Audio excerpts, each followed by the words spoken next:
Welcome back, everybody, to MLB The Show 24. It is the Tampa Bay Rays franchise. My name is Gladys the Baker, and I am so happy that you joined me today.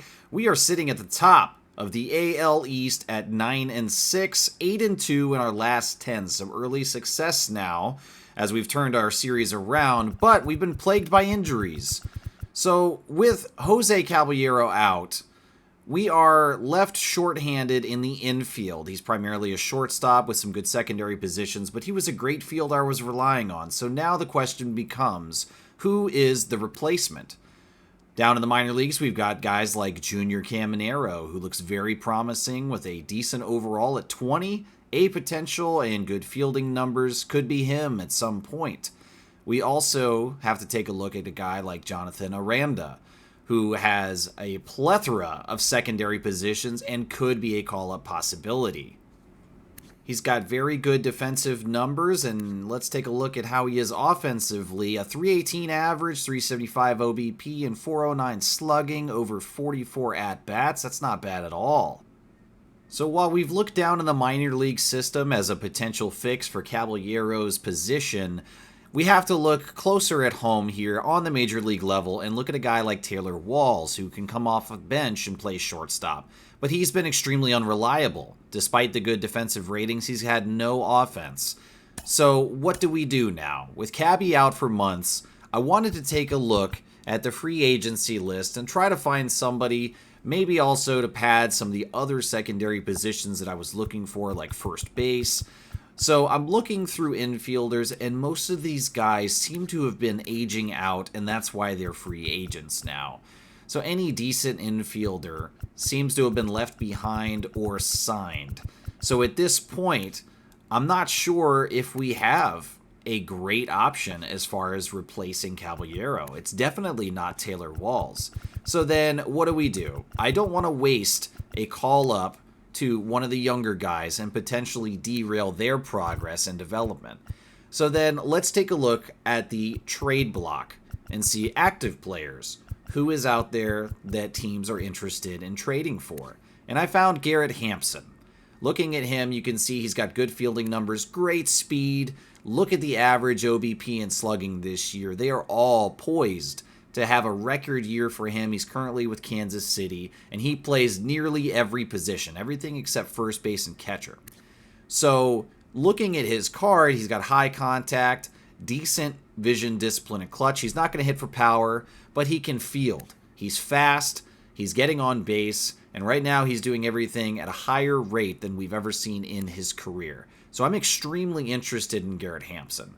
Setting up a trade with Kansas City becomes a question of, can we get it with Taylor Walls? They will not accept a straight trade, and that's okay. What else do we have? We have CJ Hinojosa. Hopefully I'm saying that right. He's actually in A ball right now. He's 29 years old, 64 overall, with D potential. This is easily somebody that we can afford to lose, who is not currently on any active roster for us. So this seems picture perfect to set this trade up right now, and the Royals are absolutely going to be taking this deal. So Taylor Walls, goodbye and best of luck to you. CJ, adios. And Garrett Hampson, welcome to the Tampa Bay Rays in this franchise. So now that we've shored up the infield, I have to look at guys like Aaron Savali. These are going to be guys that, I'm depending on. This is one of our starting pitchers, 79 overall, 28 years old, B potential. He should be hitting his prime and his stride, but through 14 innings, he has struggled. And we're going to need to figure out some bullpen questions and answers sooner than later. But now we'll get back to baseball. On a 3-game winning streak, we end up losing to San Francisco 3-7. Not much offense to speak of, although we did get 6 walks. I do like to see that all the time. Garrett Hampson makes himself known immediately, going 3 for 5, driving in 1, and right now his MLB average is 316. That's awesome. The pitching was pretty good other than McClanahan and Armstrong, so half and half, really. I shouldn't say pretty good. We gave up 7. But we'll move on to Zach Eflin versus Reed Detmers, the rematch. We have a 4-game series in LA, but before we move forward, we go back to game 2 of the last series. Eflin lost that game to Reed Detmers. Let's take a look at the box score. Eflin went 7 innings, ultimately gave up 4 runs. Now, that was in inning 5, 6, and 7, but he did really well for the majority of the game. And then Reed Detmers did an amazing job. 7 innings pitched, only 5 hits allowed with 1 earned run. How does the rematch shake up? Well, not great for us. We lose 6-5. We did have plenty of offense, 10 hits, 5 walks. Garrett Hampson went over 4 today, so not a great day for him. But Brandon Lau drove in 4 RBIs. That's awesome to see. Eflin had a near identical game with 4 hits and 4 earned runs allowed over nearly 7 innings.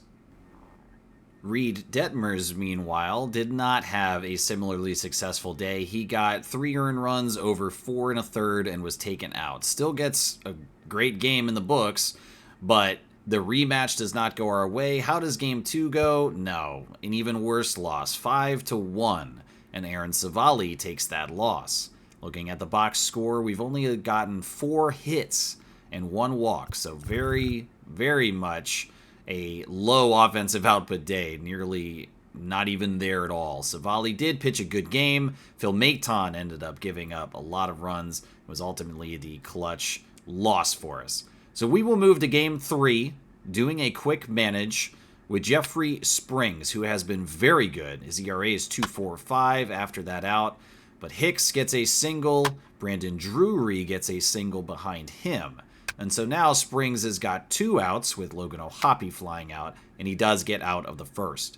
We will move into the bottom of the first now, and Josh Lowe will fly out. Harold Ramirez will take a walk.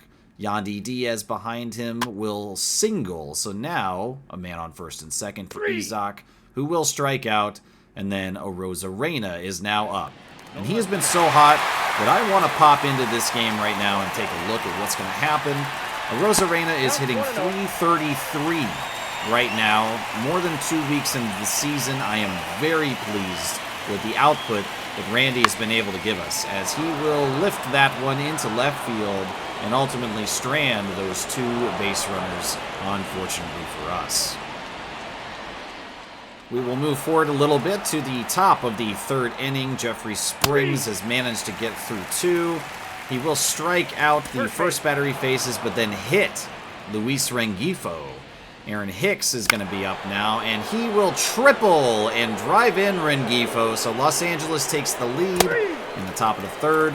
Brandon Drury strikes out, and then Springs is able to get Logan O'Hoppe out.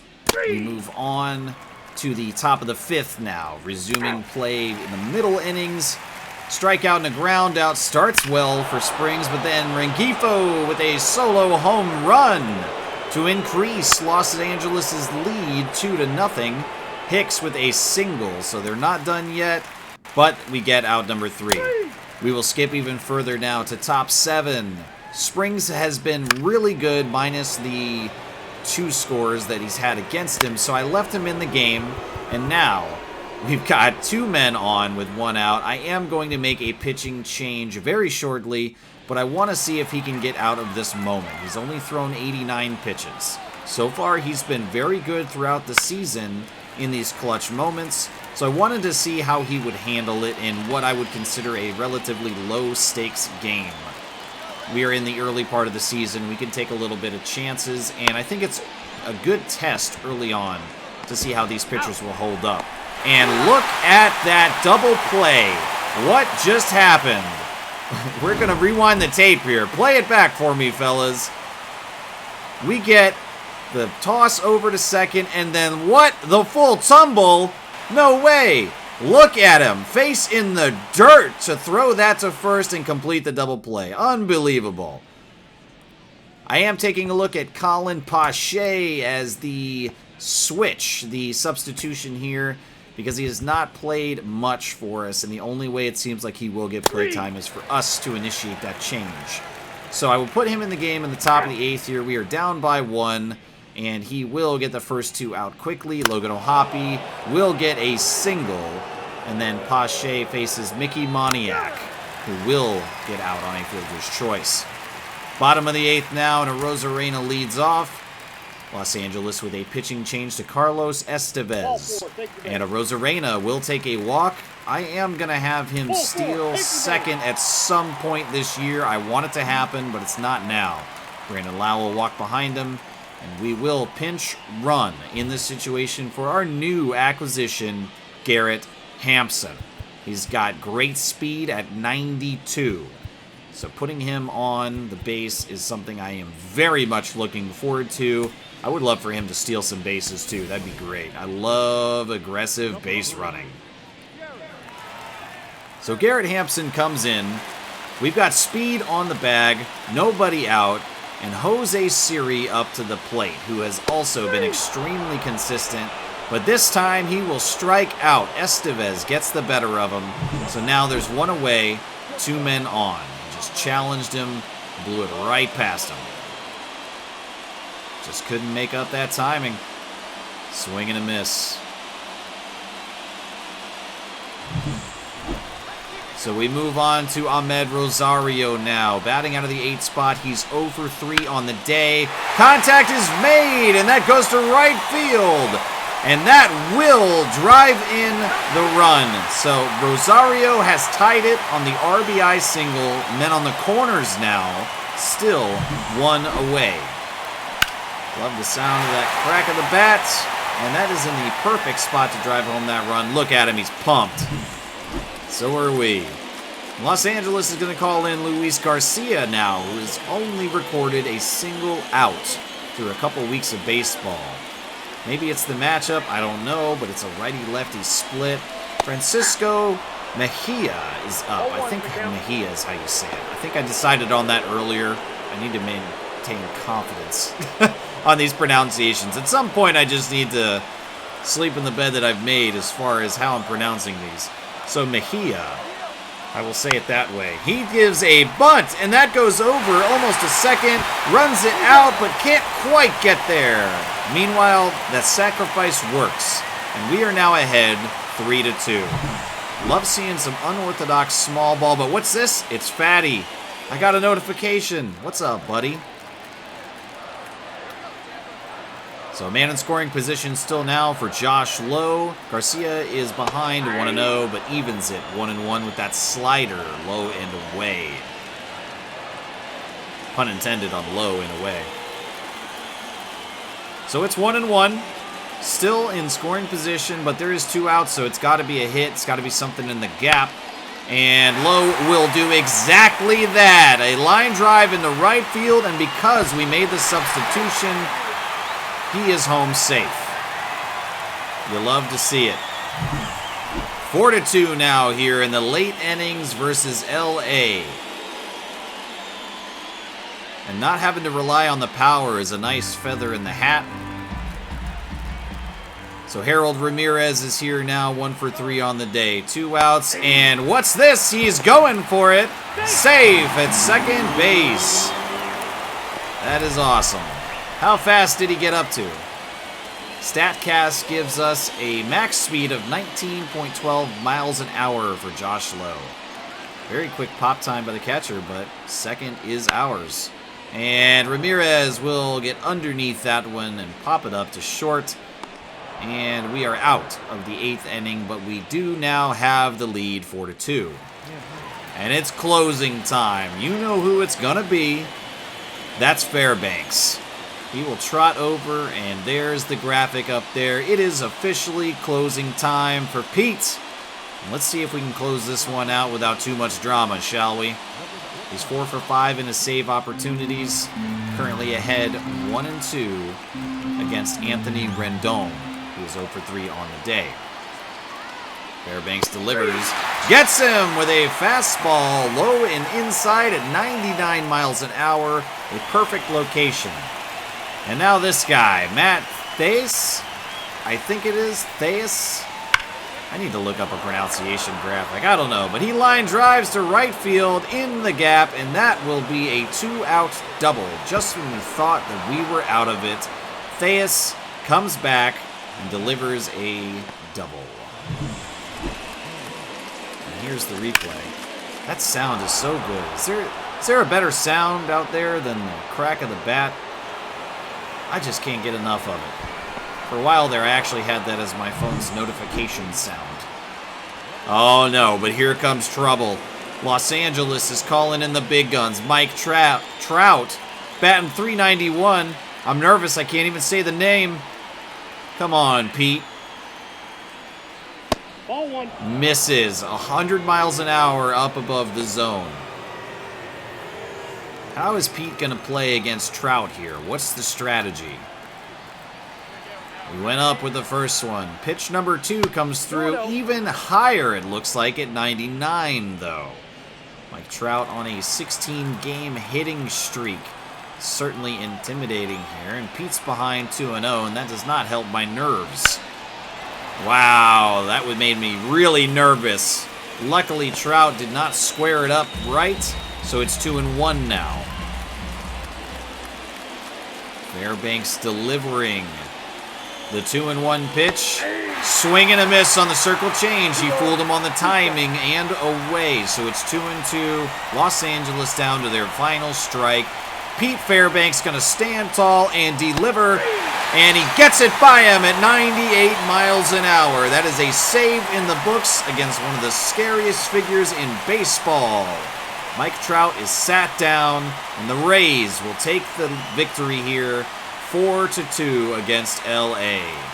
It's a good feeling to close it out relatively clean. That's awesome. Taking a look at the box score, we can see most of the guys got hits today. We got 9 total with 3 walks as well. And let's see, a few doubles for the guys. Jeffrey Springs had a fantastic game, so paying off big time, letting him go late. And Pache and Fairbanks cleaned it up. So we end the losing streak, and no, another injury. Sean Harney, shoulder separation, out for 2 to 3 months. Unbelievable. He's a relief pitcher down in Double-A with D potential at 54 overall, so we can replace him, I think, rather easily. But still, it's just another one. Antonio Menendez might be the guy. He's also got D potential, but he's currently an A-ball. Let's go ahead and just call him up to fill that spot. Reliever for reliever, and we'll call it a day on that situation. So the injury sorted, we move on to the final game, and no, a 1-4 loss. So we don't get swept, but we lose 3 out of 4, and that's never a good feeling. Not much offense here today either, only 7 hits and 3 walks. Francisco Mejia with 2 for 4 on the day. Everyone else either offers or just 1 hit. Zach Littell had a struggle today, only 4 1/3, and he gave up 3. But Taj Bradley with some incredible long relief, 4 2/3 with only 1 earned run and 1 hit. Taj looks really good, so there's a possibility of a starting position for him if our pitchers continue to struggle. We do lose Game 1 against New York, and we move on to Game 2, and we shut him out. Zach Eflin gets the win against Garrett Cole, 5-0. The offense was present today with 10 hits, only 1 walk, but Yandy Diaz with 3 for 5. Mejia again, 2 for 3. Great days for those guys. Garrett Hampson, 2 for 4. And wow, Zach Eflin did a complete game shutout. He did allow 8 hits and a walk, but a complete game shutout against New York is always gonna feel good. That being said, it is now Scout Day, and this is what has happened. Jose Matos, R.D. Reese, and Sean Wright have had progress. So let's take a look, and reminder, Jose Matos, Week 1 looked like this. He looked very promising with a high potential and a really good overall. How did he change in Week 2? Everything just kind of tightened up a little bit. He did drop more than he raised, but he still looks very, very solid as a potential first-round pick. What about R.D. Reese? His potential looked really, really good, and he looked like an offensive powerhouse with good defensive capabilities in Week 1. Week 2, we'll see a little bit more of the same. He comes down just like our other prospects have in the past with further scouting. Still looks very good and very strong in left field. Let's see if the trend continues with Sean Wright. who had a 99 maximum potential and fantastic stats all over the place. Week 2, we'll see him go down to a 97, so a little bit of a drop, but not quite as bad. So, Sean Wright could be on that short list for a first-round pick. But we'll move on here. In Week 3, this is the setup now. Steve Aguila, Zeke Machado, and Alexi Mesa. 2 starting pitchers and a catcher. All of them with very high overalls and potentials. Let's take a closer look, shall we? Steve Aguila is going to come in with a 76, and a 95 potential spread, and he looks really, really good. I'm excited to see what more progress shows for him. Zeke Machado, the same. Look at those offensive numbers and defense. Everything looks phenomenal for this guy. What a catcher he could be. Alexi Mesa is another starting pitcher with phenomenal future numbers. I mean, really, really good stuff. Hope to see more from him. With the conclusion of Week 3 scouting, we move on to Game 3 against New York, and it is Aaron Civale getting the start, who has struggled and will continue to struggle as we take the loss 8-4. We had 9 hits and 3 walks. Garrett Hampson went 2 for 5. Ahmed Rosario 2 for 4. Couple individual hits for the rest of the guys scattered throughout the lineup. Mejia with another 2 RBI day. That's really cool. He's batting .306. That is awesome. So love to see those RBIs stacking up for these guys. Rosarena gets another stolen base. And Civale, 4 1/3 with 6 earned runs. Taj comes behind him. He gets pieced up a little bit, but Kevin Kelly provides strong relief. So looking closer at Civale now, I wanted to dive into the numbers. He's had 5 games that he has started, 24 innings pitched with a terrible, evil 6.66 ERA. Not good at all. We look at the WAR, and it is a 0.1. His K per 9 is down. His base walks is up. His home runs are up. Fielding independent pitching is up. Everything is looking worse in every category. Civale is primed to have his worst year ever. So, that being said, now, what are we going to do? Is it time, maybe, to call over Taj and give him a start? Let's look at what he's done. He's played through 7 games of relief work, 23 innings with a 2.70 ERA. His K per 9s are not terribly impressive, and his walks are actually up over last year's work, but his home runs are down, and he's been performing really well. So I do think that it's time to make a change here now. After nearly a full month of baseball, I think that we can get away with experimenting. Only 3 home runs allowed over 23 endings. If that trend continues, he will definitely not hit 23. So if he performs this good all year, he could be really, really great. He's got stamina to start as well, 69, which is not legendary. But I think it's time to make the call and put in Taj to replace Aaron Civale and see how we can work with these roles being reversed for just a little bit. And hopefully this will work out for us. And we'll see what happens, I guess. So with the rotation switched out just a little bit, we are 4-6 in our last 10. We're on a little bit of a skid here at 11-12. Let's see if we can pick it back up. Jeffrey Springs, who has been very good, will get the start against Detroit at home. And what happens for Game 1? It is a 6-2 victory. Gotta love that to even us back up at 500. Let's take a look. We had 8 hits, 3 walks, and Garrett Hampson and Brandon Lau both go yard. Lau also gets a double in addition to Mejia also getting a double.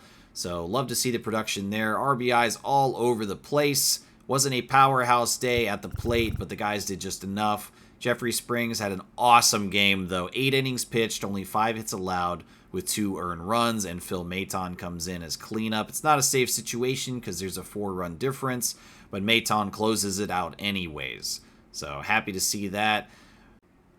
I do want to take a look at the AAA system for the first time in this franchise as far as recording goes. I want to take a look at some of these guys that I'm excited about and see if we can highlight and get anything interesting out of a quick managed game here. So Jake Odorizzi is taking the mound to start, and he's been doing pretty well to start this year as well. He will get out of the first, no problem. But I want to take a look at Junior Caminero. This is a guy that we highlighted earlier in the video as a possible longer-term solution for Jose Caballero being out, or potentially as a replacement when we move on from Caballero in the future, inevitably. So Caminero looks very good so far. He's batting .273 in AAA, and he will start the day by taking 4 straight pitches and a free walk over to first base. Jones is behind him, and he'll get contact, which will eventually turn into a double play. So nothing great going on there. That's kind of a bummer. Aranda is up next. Jonathan Aranda, that is. And he is behind 1-2 and will swing and strike out on a changeup, low and in the dirt. Skipping ahead to the bottom of the 5th, and Austin Shenton will lead off. He will get a single. We are down by 2. Hernandez with a strikeout, and then Ruben Cardenas will pop up. So now 2 outs, and Shenton's on first. The single from Driscoll will advance Shenton over to third, and now Caminero comes back in what could be a great highlight spot for him. 2 men on, 2 outs, and we're down by 2 in the middle innings. Caminero is listed as the number 5 MLB prospect. That is awesome to see. I'm also very excited for him. So glad that the MLB institution agrees with that assessment. Cammy will watch a slider, though. Down 0-2 now. That was dead center of the zone. Would have loved for him to have taken that the other way. Instead, it's 0-2. Warren delivers, and that is fouled away to stay alive, and we will try it again, still 0-2. I'm really excited to see the length of the franchise and how these guys develop over time. Guys like Caminero, we should have in the organization for years to come. He does pop out to left, so that opportunity will now pass us. We go all the way to the bottom of the 9th inning. Curtis Mead gets a single, eventually advances to second, and now Austin Shenton, who had a good moment for us earlier leading off, is now one of the last hopes that we have. We're down by 1 with 1 man on, 1 out, and it is a full count to Austin Shenton. And that will slide through into left field, and it is just enough. No, he's out. They got him! The throw home made it! Look at him, smiling and cheesing over that. Unbelievable. So we're still down by 1. And Hernandez is up. That is Heriberto Hernandez. And are we taking second? We are. Love to see the aggressiveness there. Austin Shenton with his first stolen base on the year. So Heriberto Hernandez still up. It is 3-1. And time is quickly running out. Ball 4. Takes ball 4, so he will get on now and deliver an opportunity to Cardenas. Ruben Cardenas. One of the outfielders that we have in our minor league system. He is 1 for 3 on the day, and he will get a chance now. And contact quickly on the first pitch, but that is skied into center field, and the Rail Riders will take the game. So not very much to highlight as far as quality moments for our junior guys, but I did want to include a look regardless of how it turned out. I was going to take a look at AA and ended up accidentally simming. So we do actually sweep Detroit. 3-2 is repeated in game 2 and 3. So we are on a streak now after the sweep. We've got Chicago here. And it's going to be Eflin versus Soroka. What happens in game 1? Eflin has been pretty good. I hope to see improvement. And we do take game 1, 5-4. Eflin does get the victory. And that is awesome. We are on a verified 4-game winning streak now. Not much offense as far as hits, but 8. Count them up. 8 walks. Unbelievable. Nearly everybody took a walk and a free pass over to first today against Chicago. And luckily they did, because they had 12 hits. They doubled our hits. So we needed something else to happen, and I guess the guys felt like walking. Eflin does go 6 innings pitched with 2 earned runs. And then we get some mixed results as far as relief work there, but ultimately Fairbanks gets the save, and we now have 4 games won in a row. Taj Bradley will get a start now in Game 2 versus Chicago. And for the first time, he is starting for us and not relieving. How does this go against Chris Flexen? He is 2-2 on the year so far, and Flexen will pick up win number 3. Taj gets his first official loss in his first official start. We do put up another 6-hit game, but this time only 2 walks, and maybe that's the difference. We lose 4-2, despite Josh Lowe getting a double and a triple, and a stolen base as well. Josh was very active. Taj did put together 4 innings with 4 earned runs, and what's this? Aaron Savali from the top rope saying, I want my job back, man. We get 4 innings out of Savali with only 1 hit and no earned runs. What is going on? Well, it's time for week 4 of scouting, regardless of whether we win or lose, and we have progress for Steve Aguila, Zeke Machado, and Alexi Mesa. So a reminder here what week 1 looked like for Steve Aguila and why we were so hot on his numbers. He looked great all across the board. In week 2, they come down a little bit more. Looks like he's going to be a B potential starting pitcher, but he will have an overall most likely in the 60s. That's a great starting point for a young guy. Zeke Machado in week 1 looked like an offensive powerhouse with incredible numbers. And week 2 saw those numbers only come down a tiny bit. Barely moved at all. So Zeke still looks just as promising as he did in week 1 with 54% scouting progress. Alexi Mesa, who looked even better in week 1 than Steve Aguila did. How does he look in week 2? Pretty damn good. He also does not really budge on those numbers. Everything looks still great. He will most likely have a B potential, though. Week 4 is going to be set up like this. Johnny Lester, Rich Pereira, and Alexi Mesa is going to continue his scouting progress. So let's take a look at Lester. This is why I wanted to take a look at him as a potential round 2 pick. He looks really good as a starting pitcher and won't struggle in many areas. Rich Pereira from Wisconsin, look at the defensive numbers. How do you argue against that? And all his future offensive numbers look great as well. So after the scouting, we move on. We swept Detroit, split the series so far with Chicago, and Jeffrey Springs gets the start in Game 3. We do take the 11-5 victory and a series win against Chicago. We got 17 hits and 4 walks. Garrett Hampson, Randy Arozarena, and Jose Siri all go yard. McRibs for everybody. We also had 4 doubles on the day, so 7 extra base hits from the boys. That is awesome to see. Stolen bases for Josh and Yandy, and Jeffrey Springs had a great game. Garrett Clevenger with a good hold, and Phil Maton did give up 2, but we were ahead by enough for the win.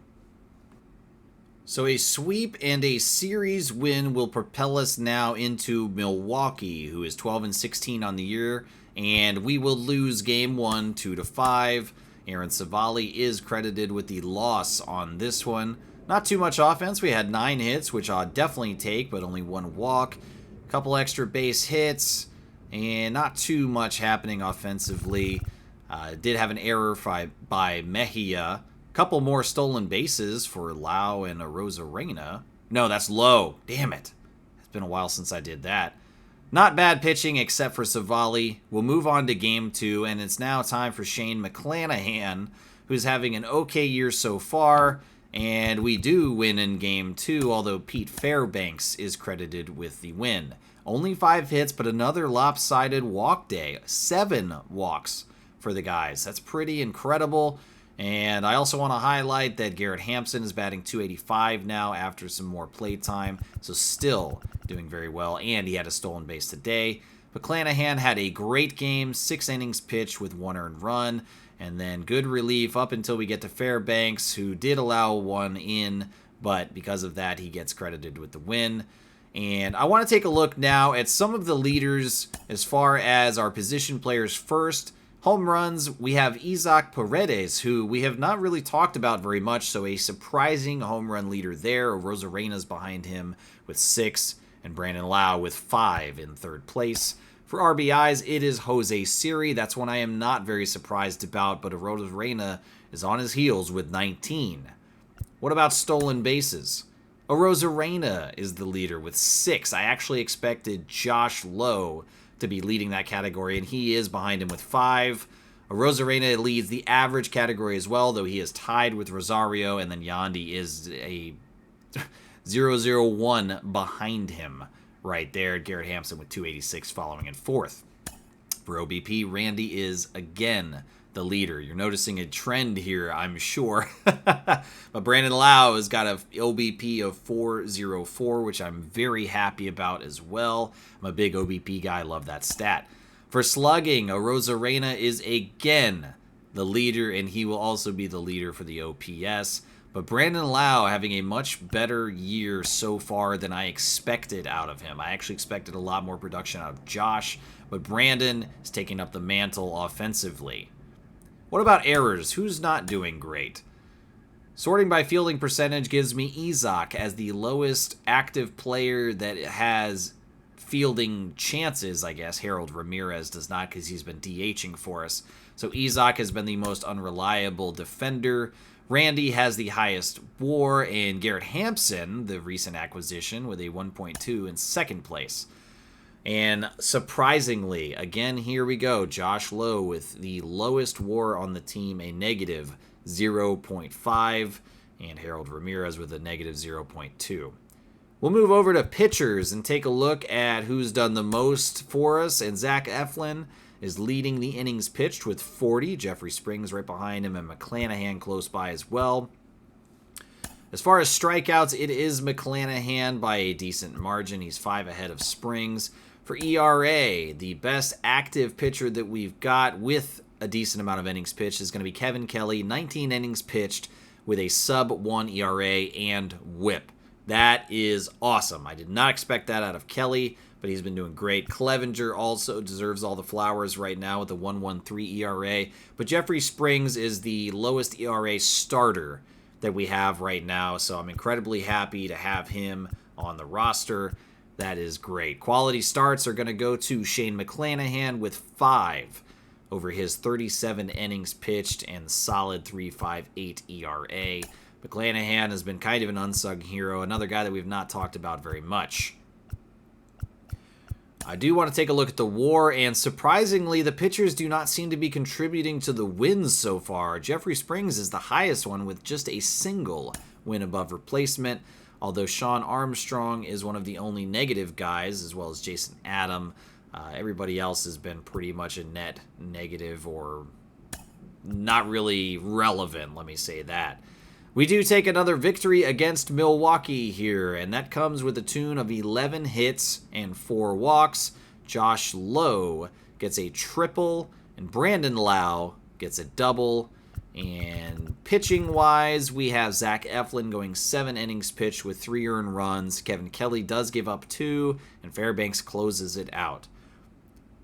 So a mixed bag, but offensively we got it done. And that will leave us at 18 and 14 right now, solidly in the 3rd position in the AL East, behind the Orioles and the Blue Jays. We are still in the mix, and 7 for 3 in our last 10, so looking good trajectory-wise. But I want to thank everybody for watching this episode. I would appreciate any feedback that you would offer in the comments, and I am so excited to see you guys in episode 4 coming up next.